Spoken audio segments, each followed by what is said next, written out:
Great. Thanks, everyone. Welcome. Thanks very much for coming. We'll start with a roll call. I believe we've got everyone except for Anne and Ashley, and everyone else is here. I would like to make a couple of introductions, however. We have Tamara visiting us today. She is the CAO of Dysart. Welcome. It's great to have you with us. CAO of the county, Gary Dyke, is here joining us today. Great to have you. And I know you pop in and out from one meeting to another, but just so that everyone online and here knows that you're here, and it's great to have you. And I was remiss last month in welcoming Pam Weiss to our table. Pam is our staff support, and I apologize for missing you last time. I see her so often in various meetings that it didn't even occur to me that it was the first time I'd seen her at that particular meeting. So yeah, so that's what we're going to do. And then we've got Sil just behind me. Sil is our public works head, and he is going to be doing our second deputation, but also listening in quite keenly to our first. So welcome, Sil. And then, we're getting beyond roll call, but nonetheless, it's a great time for introductions. Finally, Velanie George, who is online and who is with Stopgap. We're very excited that you're here. We've all been really looking forward to having this conversation. So welcome to you as well.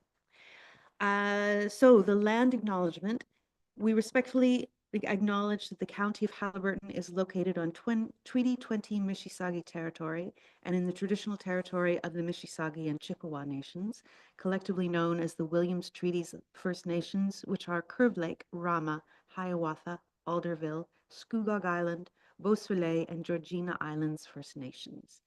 We acknowledge a shared presence of Indigenous nations throughout the area and recognize its original Indigenous inhabitants as the stewards of its lands and waters since time immemorial. Can I have a mover and a seconder to adopt the agenda, please?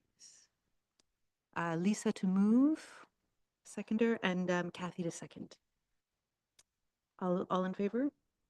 Wonderful, thank you. Are there any disclosures of pecuniary interest? Lovely, moving along. Could I have a mover and a seconder to accept the minutes of our last meeting unless there are concerns, questions, or comments for editing? Seeing none, could I have a mover and a seconder? Walt and Cease. Thank you. And here we are at our deputations. So we have two today. Both are great news stories. So it's lovely to have a day packed with good stuff. Our first deputation is Velanie George. She's the Senior Operations Manager at the Stopgap Foundation, which we've been talking about on and off for the last several months. Velanie, do you have a presentation for us? Or is it more of a conversation Q&A? Did you have something prepared that you were going to show us? Yeah, so it'll be more conversational, but I did share just 2 photos with Pam over email earlier today. Okay. I wonder, do you have those that you're able to pull up? All right, let's, if we could do that.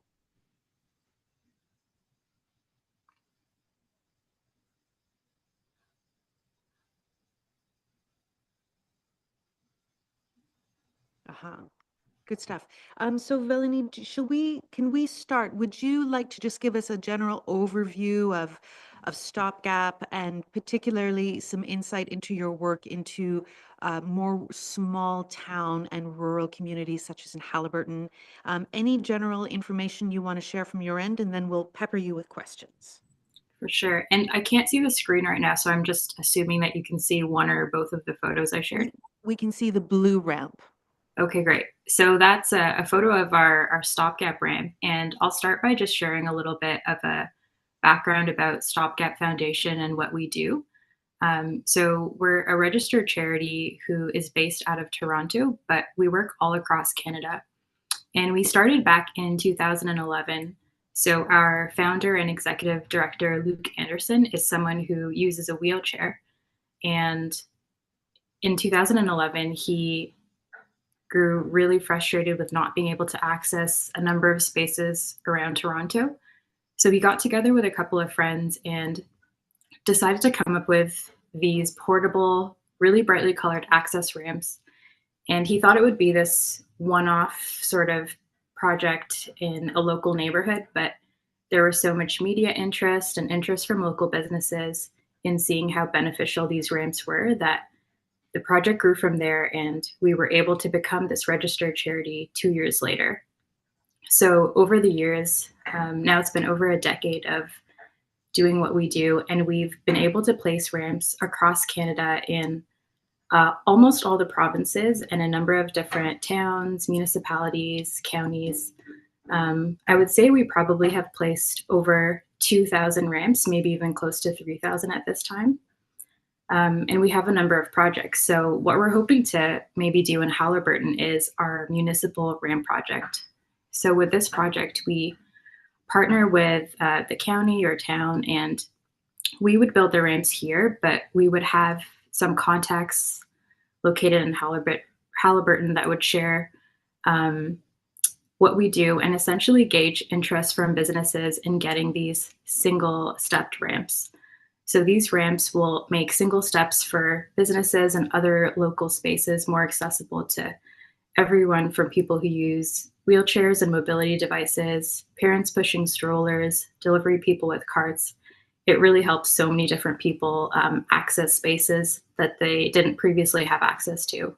And it also provides a business case to those business owners as well. Um, so that's a little bit of a background about what we're hoping to do, and I can share more of the process about what it would look like. But first, maybe if you just have any questions. Any questions? Yeah, please, tomorrow. I can make a comment. I used to be the coordinator for this committee, and when I went to work at Dysart, we did the stopgap program with the health unit and with the accessibility committee. And we installed 2 ramps on Main Street. We only had 2 entrances that met the requirements for the slope and distance and everything else. And they were at the time Subway, which is now where Castle Antiques is. Yeah. So there's not a door there anymore. And the other location was the old travel agency that's an empty building for sale right now. So I was just showing Sue the article from 2014 from Stopgap. The executive director that you mentioned was part of that article. But basically right now, Sue just showed me we're not on the map at all, but that would be because the 2 locations that were eligible don't have doorways or aren't a business at the moment. But we do have 2, we know, in Yeah. Halliburton we can do if they become active places again, Yeah. or the one does anyway. And we've also used it at the library, even though it wasn't the exact correct slope, we still used it to get into the admin door until we fixed that. Right. But we did have, it was popular, and it definitely helped people get into those businesses, and the businesses cooperated. Yeah. And is the intention to whip out the ramp when someone specifically requires it, or is it to leave it there all day and pull it in at night? How does it typically work? So we recommend that business owners use the ramp as requested, so bringing it out when someone needs a ramp. And we provide these window cling stickers where the business owner can write their phone number on the sticker and then have it in their front window, so that someone, if they need the ramp, can call. But a lot of business owners do end up leaving it out longer than that, just so it provides the independence for people going in and out of the space. Right. Other questions? Yes, Kathy, can you pull yours? Yeah. I heard you correctly, or I'm clarifying, is it single step? There's not multiple step options? I know that the slope would be a difficulty, but Yeah, exactly. So we build for single steps that are between 2 inches to 9 inches. So we found that that range is the best for making sure that these ramps are still portable and able to be carried and lifted to be brought inside at the end of the day or when they're not being used. I know we left ours out, like any of the ones on Main Street would be left outside all day. They weren't taken in and out. They're put out in the morning and out. Mm. But it gave them a lot of visibility too. People were asking what they were and what stopgap meant. And we actually used the dimensions of them to build other ones for internal spaces that needed them. So they've been handy.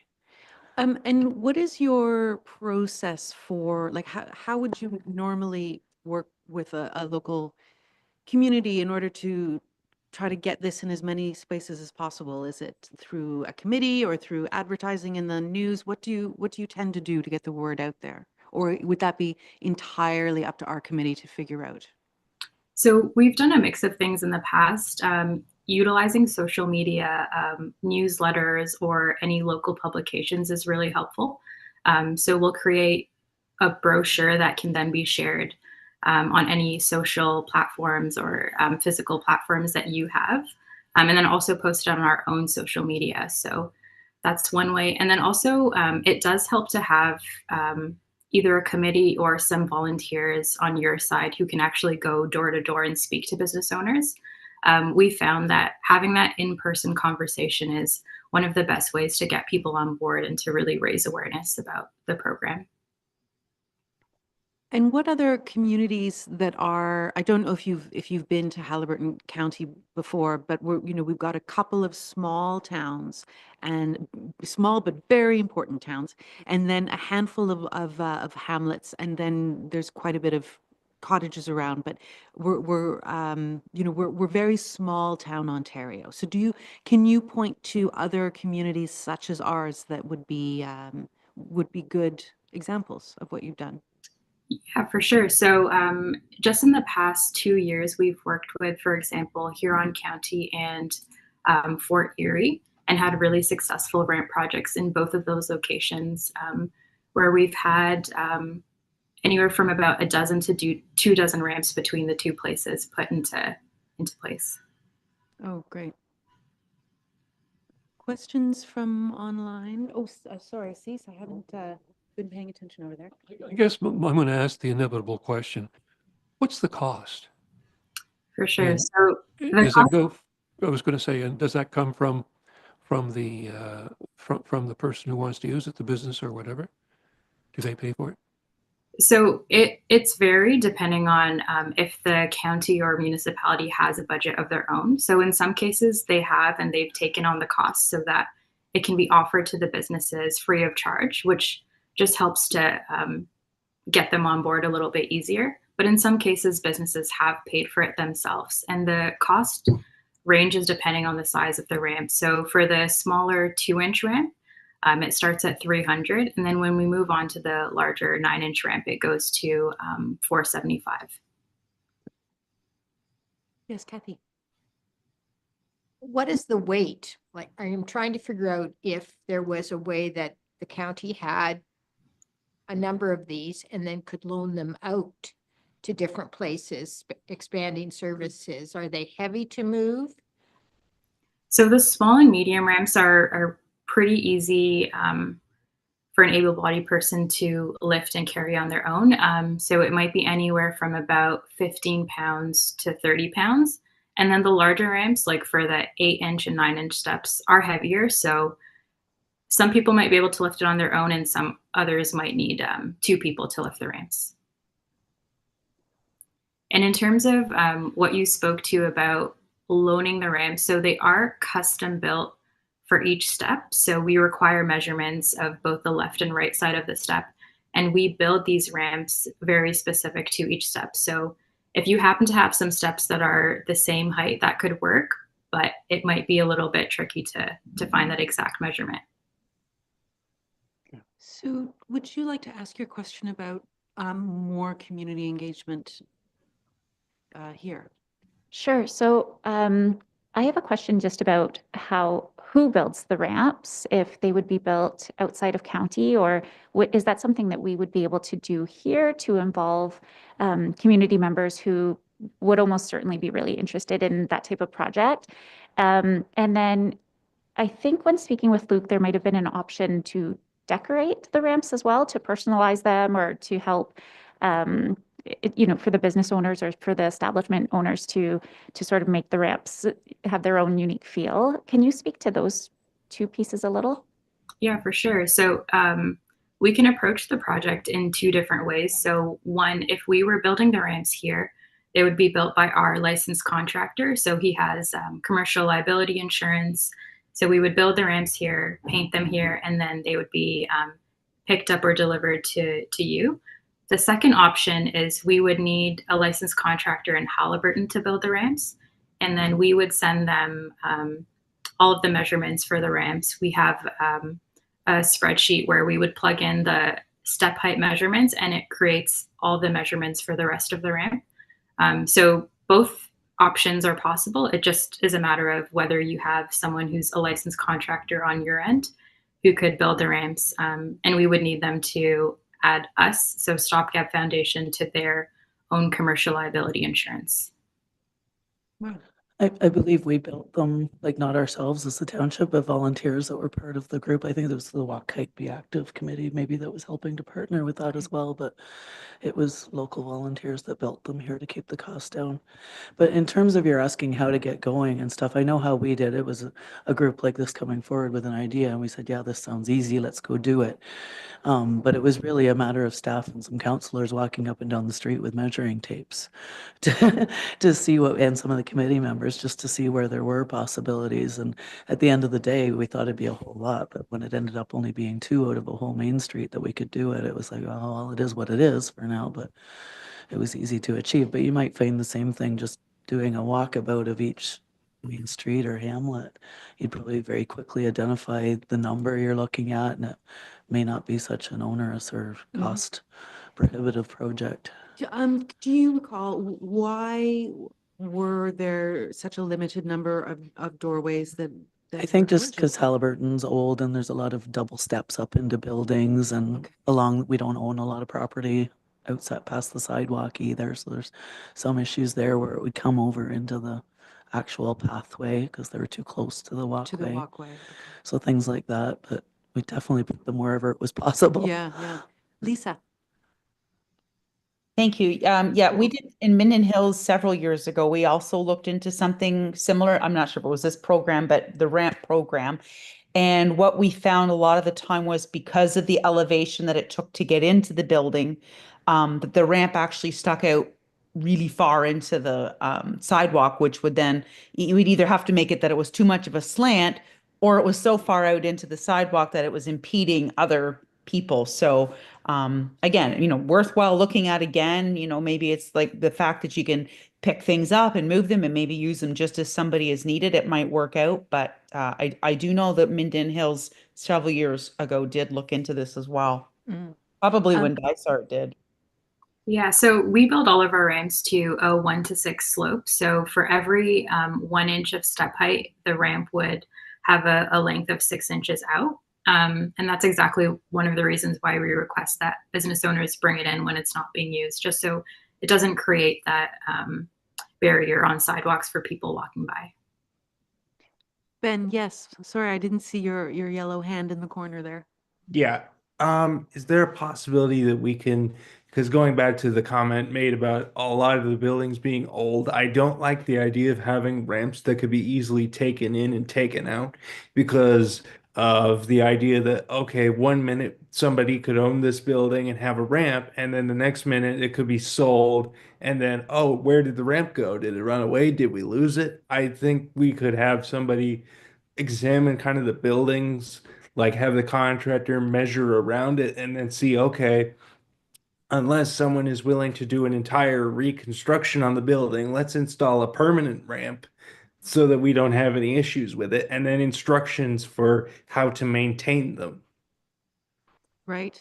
And actually, that's a really good question. Melanie, could you speak to permanent ramps and, presumably you don't create those, but maybe speak to your knowledge of why not, or what, what's the 50,000 foot look at that?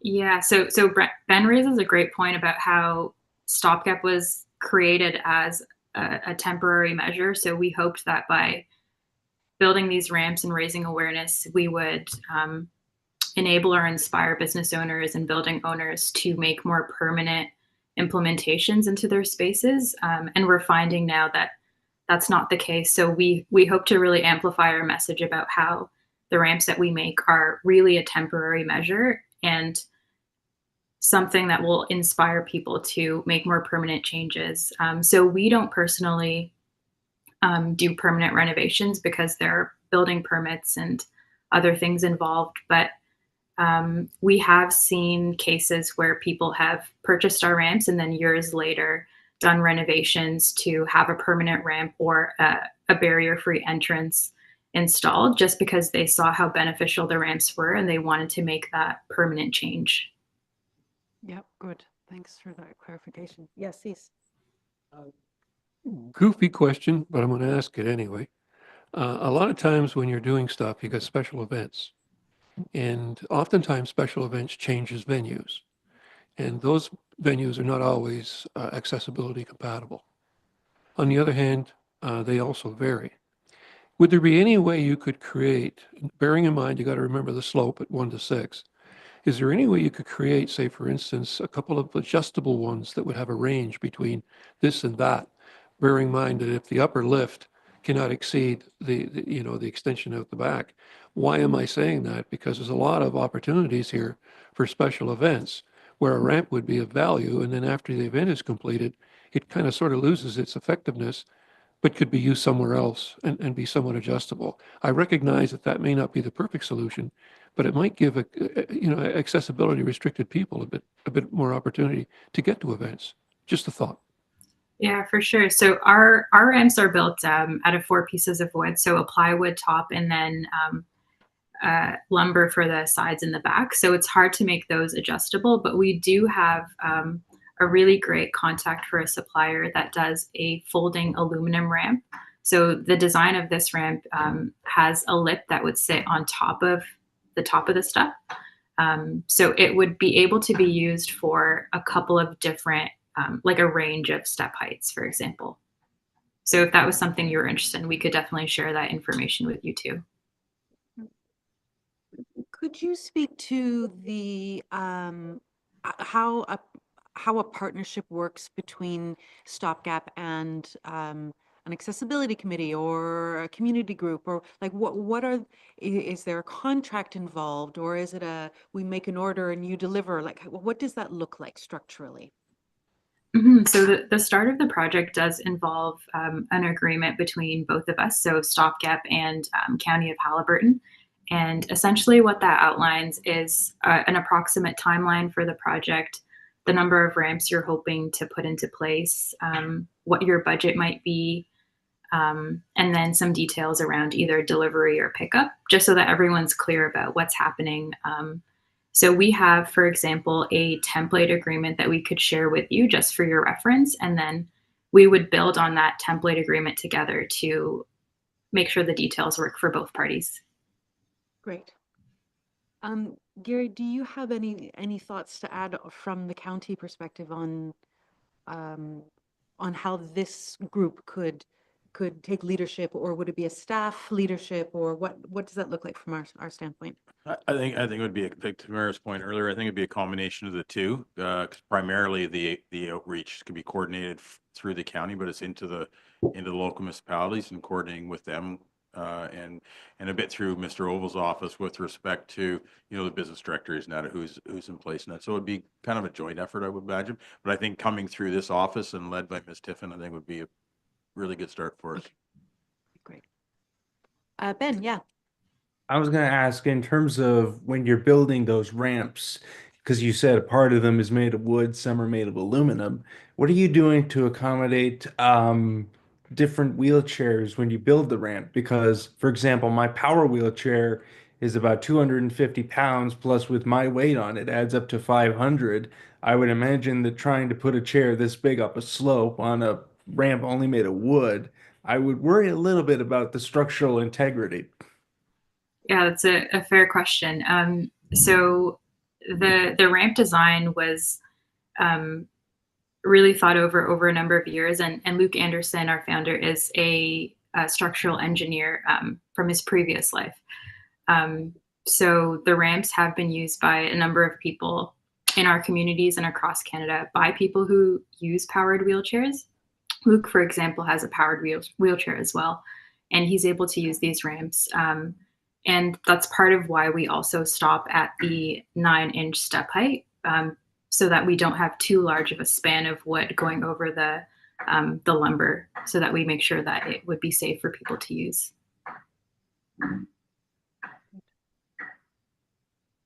Any insights on insurance, liability, all of those things that we wish we didn't have to think about, but you know, if something happens with a stopgap ramp and someone is injured, what do we think about that? Like yeah. For sure. So that's why we have the ramps built, like I said, by a licensed contractor, and we also have a customer supply agreement that is between Stopgap Foundation and the business owner. Okay.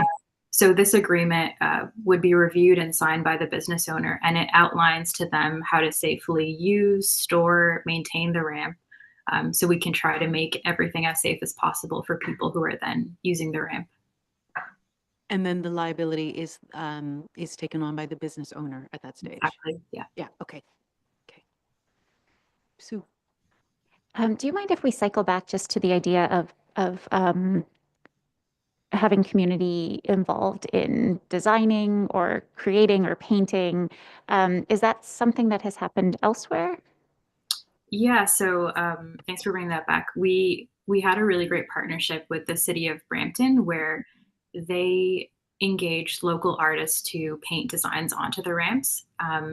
So we had the artists come into our shop, provided them with paint, and then they designed these really beautiful artistic designs on the ramps. So that's one possibility. Another one is that stencils can be made. So, for example, if you had a logo for the county of Haliburton or a local BIA or even the business logo, we can make that into a stencil and have that spray painted on top of the ramp. Are those things that you have photos of that you are allowed to share? Would you be able to fire a couple over? Yeah, You know, maybe the more artistic ones and a logo or two. I think that would really capture people's imagination. yeah, I can send those over for sure. Yeah. Any other questions at this stage? All right. Well, oh yeah, Ben. So what I'm wondering is, okay, if we get a couple of ramps for different businesses across the county, how are we also going to make business owners understand also that this is a great ramp for now, but we also need to make sure that they understand that this is a temporary measure and eventually you're going to have to make the proper renovations to get a real ramp, despite the fact that a lot of the buildings in these smaller towns are old and usually in need of repairs. Yeah, very fair. And I suspect you've got some language around that, Melanie, and I think it would be very much part of the job of this committee to figure out, you know, how do we build that into the messaging around the project and almost discuss the project as exactly that, the stopgap measure before the expected permanent ramp gets there, which is very much what the you know, the project was built on, was this stopgap measure. And I wasn't aware of that. And that's really, really helpful to hear. It's literally to help businesses get from where they are to where they must be a tiny little bit faster. So we would take that on ourselves to make sure that message is loud and clear in the community. Yeah. Anything further? Melanie, thank you so much. This has been enlightening, and Tamara, thank you to you too for sharing the experience from Dysart. It's also helpful, a little bit disheartening that maybe we won't be able to fill our main streets with these ramps, but I think we can do the best we possibly can, and I guess we'll leave it within the capable hands of Sue and colleagues to see about taking it forward. Okay, thanks so much for your time, everyone. So if you have any questions after this meeting, please reach out to me and Luke with them, and I'll follow up with some more photos of the more artistically designed ramps that we've done. Great, and one or two of the logoed ones too, just to have that insight. That'd be great. Thank you so much. I really appreciate your time. Okay, thanks, everyone. Take Bye. care. Great. So next up we have Sil. Welcome, Sil. And I believe I didn't even look all the way down. Are the plans in the agenda package that we can also put them up? Okay. So Sil is here to tell us about an exciting project that staff here at County is working on regarding the renovations of this building and the building across the road for staff, the public, and council to make them more accessible, especially when the public come into council meetings and town hall meetings and the like. We know that everyone has the ability to get in safely and respectfully. Sil, do you want to take over and just give us an introduction as to what you've been working on? Sure. Thank you for the nice introduction. Essentially, the purpose of our project is to provide that accessible, safe, and functional space for council and staff to do county business, as well as for the public accessing the buildings. If we may, we can.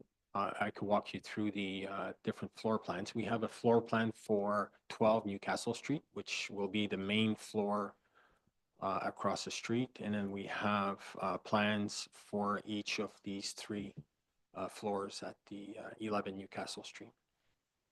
So if we look at across the street at 12 Newcastle Street, we can start from the bottom right, and we'll just kind of work our way around the building.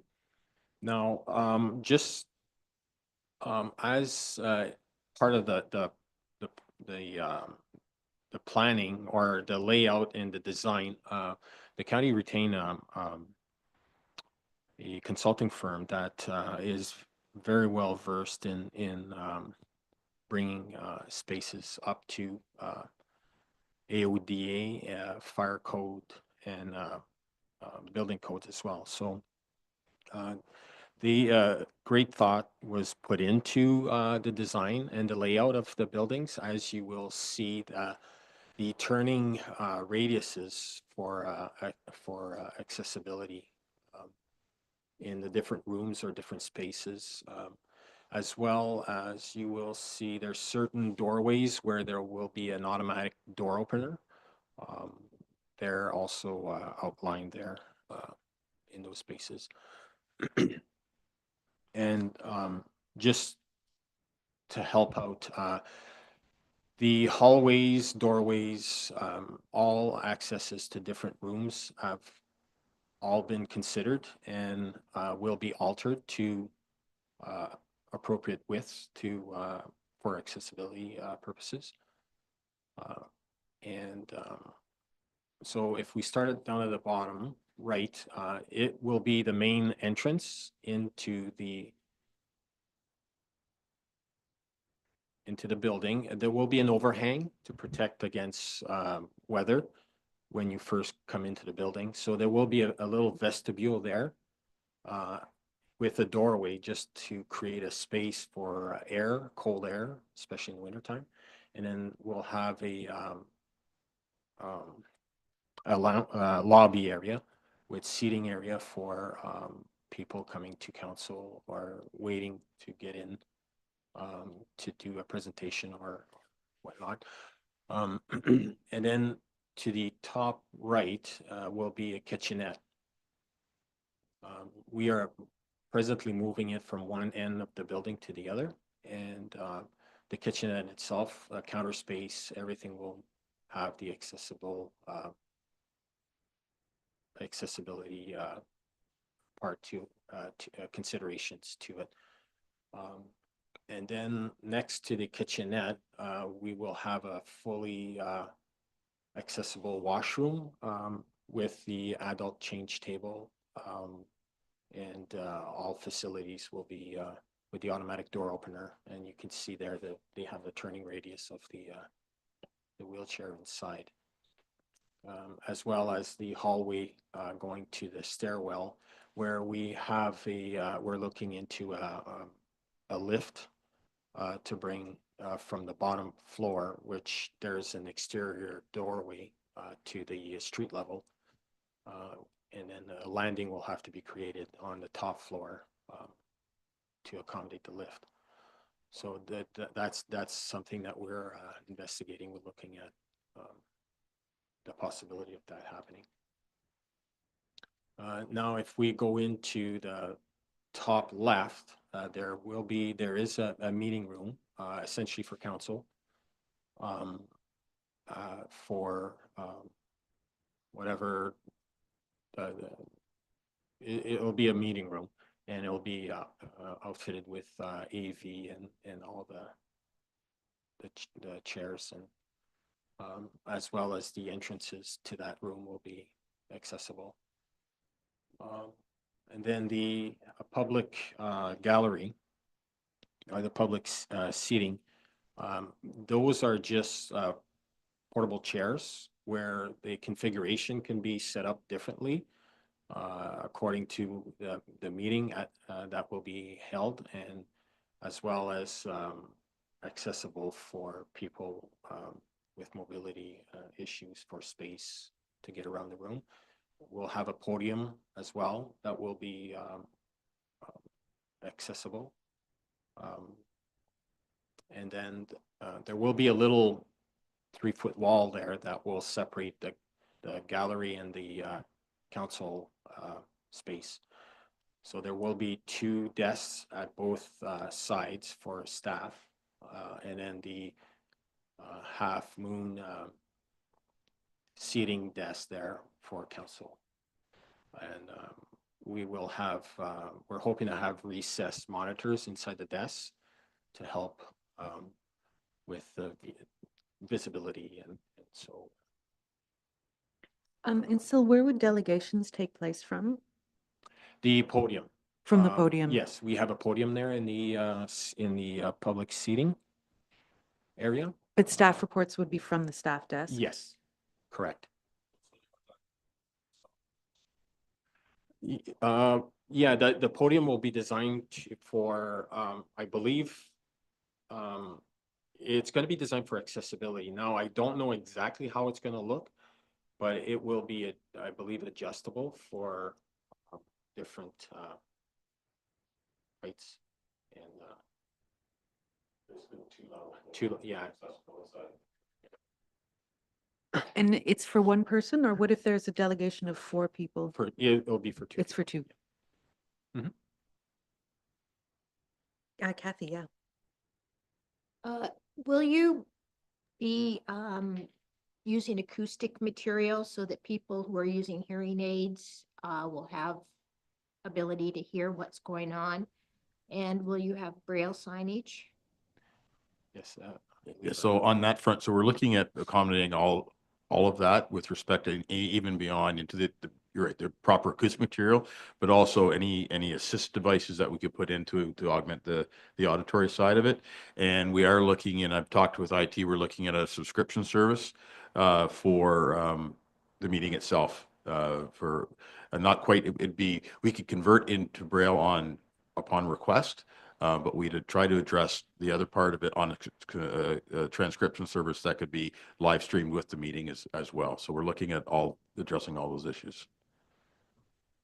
Oh, yeah, if you pop on your microphone. Just having the door numbers labeled and that sort of thing is something you do at the beginning and don't have to repeat on. That's correct, yeah. So here, my understanding, and showing my age a little bit, so you're talking about the possibility, and I realize it's not part of the building, but it could be part of the technology. It's a closed caption capability for those who are hearing restricted and could see what's being said rather than hear. That's correct. So we're looking at doing both ways. There's a transcription service where it's literally the words will appear on a stage, and there is a service on the stage. Sorry, on kind of like a sidebar of the image, and also looking at having there's a service you can get where there'll be it can be signed as well. It's just fed into a program and it's signed. So we're looking at both those depending on what we can afford and what we can look at. But with the transcription one for sure, we're definitely looking at bringing that in. Great. Other thoughts so far on what Sil is presenting? So we have, as you know, the accessible design checklist for site plans. Could you tell us about the process of that? Is that something presumably you're looking at throughout the whole project, but is it something that you will be formally submitting to this committee at a certain stage, or what is the process for the checklist? We, yes, we will go through the checklist to make sure everything is met. And then we can formally bring it to the committee. And is there anything so far that you think is going to be difficult to achieve from the checklist? No, I don't believe so. I think most items have been addressed. I still have to go through the checklist to make sure, but Right. I believe, yeah.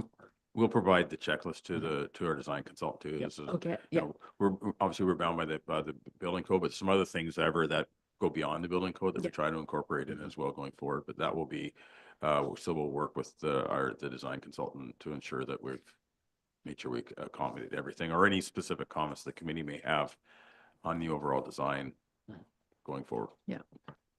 Yeah, cease. Staying on that context, when you're going through that checklist, there may be one or two things that are just not possible. And I think if we could get back the rationale for why that option may not be possible, it could help explain that we're maybe 99% compliant as opposed to 100% compliant, if that makes sense to you guys. Stu? Through you, Chair Dayu. That checklist can also be used by the committee when we're reviewing site plans like this to keep different things in mind if you might want to ask questions or if there's something that you might not have noticed without the checklist. And while Sil is here, I just wanted to acknowledge that he was very, very helpful in making those conversions of some of the numbers and the measurements that we needed to. So very much appreciate that. Thank you. Yeah, and also just further to Sil's involvement with the consultant, we're very keen making sure that the floor surfaces, all those things put in place are no impediment to any sort of mobility moving into the thing, even to the point where some of the areas in the other, we haven't looked at the other, in this building here, where there are currently like single steps now are being turned into sloped floors versus single steps. So that's all been looked at. Throughout both buildings. So any comments on improvements for staff life, for folks with accessibility challenges being a full part of our team here without any difficulties? You mean for the building across the street or? Wherever or our both? permanent staff work, that might be really fruitful for their experience with us. Yeah, considerations have been made for any spaces that we are retrofitting or improving.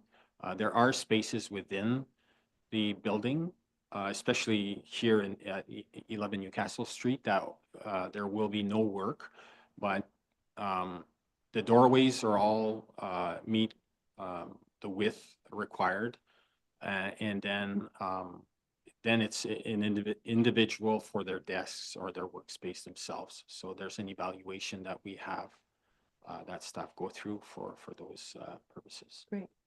But considerations have been made for all spaces that will be.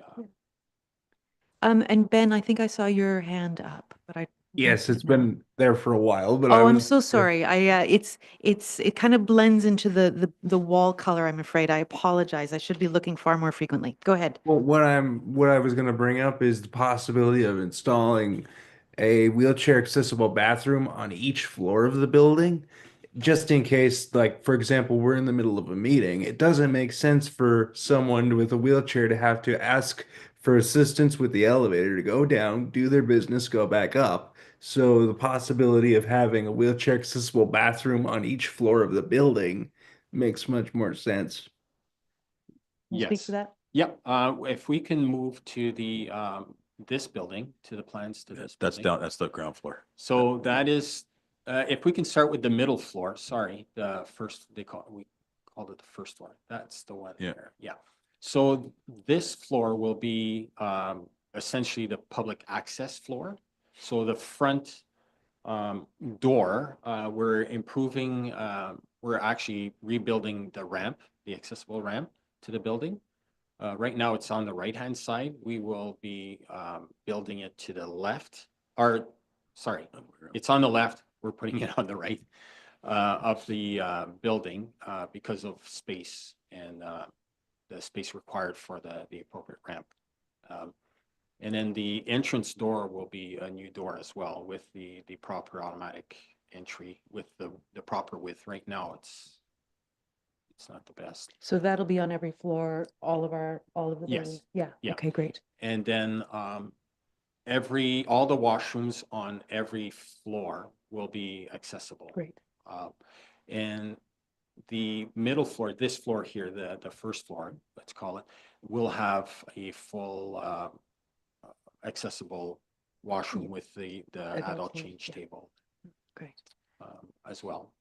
So that way there we have at least one in the building that is fully accessible. Okay. Now, every washroom will need some work to make them accessible, changing the sink orientation and a few things, but we're hoping that everything will meet those standards. Superb. Kathy? Is there going to be amendments to the elevator here? Because I remember at a meeting, Ben had talked about this elevator being a little bit uncomfortable to manage, and Ben may be able to add to that. It's, I guess, rather small. Yeah, it's rather small to where you could fit me and my chair in the elevator, but then you'd have to bring a very short, very tiny person to come with you, and then having it being a lift and key operated, it's not as easy to manage as one button. There you go, you're on the second floor. Well, we employ a number of children under the age of 11, so I think we would probably delegate one of them to do the, that's a joke, just for the record. Yeah. Yeah. At this point, as part of this planned work, the elevator is not a part of it at this point. So if I can add to that, so with the changeover, with the moving the council chambers to across the road, and the public space of the building either going to be in the middle floor or the ground floor, we're limiting the use of this lift now would be for staff members only, and so and renovation it would be at a subsequent phase. Across the street, which the new place would be a modernized or up to date, if you will, lift more accommodating for use by members of the public and that going forward. So it's not being designed to adjust specifically here, but we're moving the spaces around. So where a member of the public would come to meet with the county, it would be at one of the lower levels where they wouldn't have to use the lift at all. Okay, that's great. Okay. I am mindful that we are quickly arriving at 3, and we do want folks to be able to get home. Tamara, you would like to add something to the agenda, but before you do that, are there any wrap-up questions that we've got for Sil, or any final thoughts from Sil or from Gary? No, I just actually, if the committee can forward any concerns or questions to follow up, that would be great. That would So be does the best. committee have the drawings? Yes, yeah, Yes, they're on the yeah, agenda. Yeah, so I would just review the drawings and along with your checklist and provide the comments either through Sue or directly to Sil, and we'll make sure that we bring it to the attention of the consultant. Okay, anything? Yes. Can I just ask one more question? Please. Of the accessible washrooms that have the adult change table, would either of those be accessible to the public? Yes. Yeah, the main floor. The main floor of this building? Yes. Perfect. Yep. Sorry, yeah, both the universal washroom across the street plus the main floor here are the public washrooms. Okay, and both with the adult change table. That's correct. That's really wonderful for our community. Any final thoughts from the screen? All right, Sil, thank you. This is really, it's good for our community. As Sue's just said, this is a step in the right direction. So thank you so much for your hard work on this. Thank you. And Tamara, you wanted to add something to the agenda, is that right? Yeah, just so I sent an email, but I probably got lost in the millions. But Blake has a couple of photos there. If you want to pop them up in any order, I can just speak to them as you bring them up. A number of years ago, probably 5 or 6 years ago, we got a grant for Rotary Park to do a number of improvements over there, and we slowly pick away at new projects every year to spend all the money. But one of the components was to make the dock accessible at the swimming beach. So we do have a beach mat that's 100 feet long that goes from the pathway into the water for wheelchairs. Oh, good, there it is. Oh, that's an example, but it's very similar to our beach. Our dock right now, it has gaps. So where you go onto the dock and where the sections in between, there's gaps in them. So whether you're in a wheelchair or a stroller, you could possibly fall in, or person would twist an ankle too. So these pictures that Blake has up now are just transitions to put between all of those to try and make that more accessible to get people onto the dock. And then we're going to order another section of the beach mat. Do you have the picture of the beach mat there? Because right now it goes beside the main dock into the water from the pathway. So what we want to do is get another section to sort of L it out in front of the dock where the new ramp will be up, so that the wheelchairs can turn off the main dock and then onto more beach mat and up. It's fairly expensive. It's about $7,000 for the mat we have right now. And then the last thing we want to do is, can you put up the kayak arm? Now, all of this together is about $10,000-$11,000. Just these little improvements, which is what we're limited to. So this is a Kai arm, and we've talked to a number of municipalities that have used them in Ontario, and they're very popular and very not at a big risk for vandalism or breaking or anything like that, because they're very simple, not a lot of mechanics. You're just basically sliding into a loop underneath the water there, so it stabilizes the kayak. And then you've got the handrail up there, of course, so that you can pretty much stand up and stand down. Like, it's not wheelchair accessible or anything, but it's just that extra level of accessibility, whether you're getting older like me and having a harder time getting in and out of the kayak, or, but yeah, it's just to create that stability. And we're also looking for something. It's in an area where we don't have a lot of patrolling or anything, and we do get vandalism. So trying to find something that we hope can last too. So we're going to buy 2 of them. Whether we put 2 on that dock or if we might move on to another dock we have elsewhere, but we're going to buy 2 under this. And we're going to try them out and see how they go, so we can report back and let you know if they're successful or worthwhile. If anybody wants to try them, if they work for us in a pilot project, we'll probably, because these are only about, the kayak arm itself is, I think, $400 or $500. It's not a whole lot in the overall picture. So if they work, it would be something that you could put in other docks that we have fairly easily and budget for it every year to keep improving slowly over time. And I could certainly see people coming with their kayaks, trying it out, enjoying it, and then buying one for their home dock as well. Because who knew? Yeah, if it's that like, it's not cheap, but it's not. Yeah. Some of them are $10,000-$20,000 Right. depending how much is involved with them. So, Mhm. so that's only my update, is that we're trying Thank to make you. the beach more accessible. Thanks very much for that. That's great. Cease, did you have anything to say? No? Okay. All right. Superb. So we are down to our next meeting date, which is Wednesday, April the 9th at 1 p.m. And now I would like a motion to adjourn, if I might. Ben, and a seconder. Lisa. All in favor? Wonderful. Thank you so much, everyone, for your time. Good days ahead.